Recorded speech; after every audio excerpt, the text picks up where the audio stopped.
চাঁপাইনবাবগঞ্জের সাবেক প্রধানমন্ত্রী ও বিএনপি চেয়ারপারসন বেগম খালেদা জিয়ার রোগমুক্তি ও সুস্থতা কামনায় সমাজের অসহায় দরিদ্র খেটে খাওয়া ছিন্নমূল মানুষের মাঝে শীতবস্ত্র বিতরণ করা হয়েছে। শনিবার দুপুরে শিবগঞ্জ বালিকা উচ্চ বিদ্যালয় মাঠে 1000 মানুষের মাঝে এসব শীতবস্ত্র বিতরণ করা হয়। জেলা বিএনপির সাবেক সদস্য ও সাবেক ছাত্রনেতা মোহাম্মদ সাদিকুর রহমানের উদ্যোগে এসব শীতবস্ত্র বিতরণ করা হয়। এই সময় বিএনপি নেতা সাদিকুর রহমান শিবগঞ্জ উপজেলায় মোট 10,000 শীতবস্ত্র বিতরণের ঘোষণা দেন। এর আগে বেগম খালেদা জিয়ার রোগমুক্তি ও সুস্থতা কামনায় মোনাজাত করা হয়। এ সময় আরো উপস্থিত ছিলেন শিবগঞ্জ উপজেলার স্বেচ্ছাসেবক দলের সাবেক আহ্বায়ক আহসান হাবিব, উপজেলা যুব দলের সাবেক সভাপতি জাহিদুল ইসলাম জাহিদ, উপজেলা ছাত্র দলের সাবেক আহ্বায়ক জাহাঙ্গীর আলম, উপজেলা স্বেচ্ছাসেবক দলের সাবেক যুগ্ম আহ্বায়ক জাহাঙ্গীর আলম আর্মি, সাবেক ছাত্রনেতা সালাউদ্দিন, শফিক আহমেদ, হাবিবুর রহমান সহ অন্যান্যরা।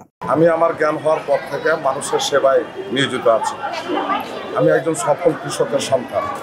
আমি বাংলাদেশ জাতীয়তাবাদী বিএনপির আদর্শে বিশ্বাসী। আর সেখান থেকে আমি মানুষের মাঝে, আমি গরিব দুস্থদের মাঝে বেগম খালেদা জিয়ার রোগ মুক্তি ও সুস্থতা কামনায় আমি মানুষের মাঝে আমি এসে দাঁড়িয়েছি।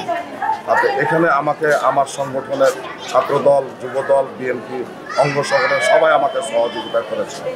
আর এইটা আমার আজীবন থাকবে। আমি আমার চেষ্টা করব আমার সর্বোচ্চ দিয়ে মানুষের পাশে যেন আমি থাকতে পারি। এটাই আমার, এর চাইতে আমার বেশি কিছু নাই আমার।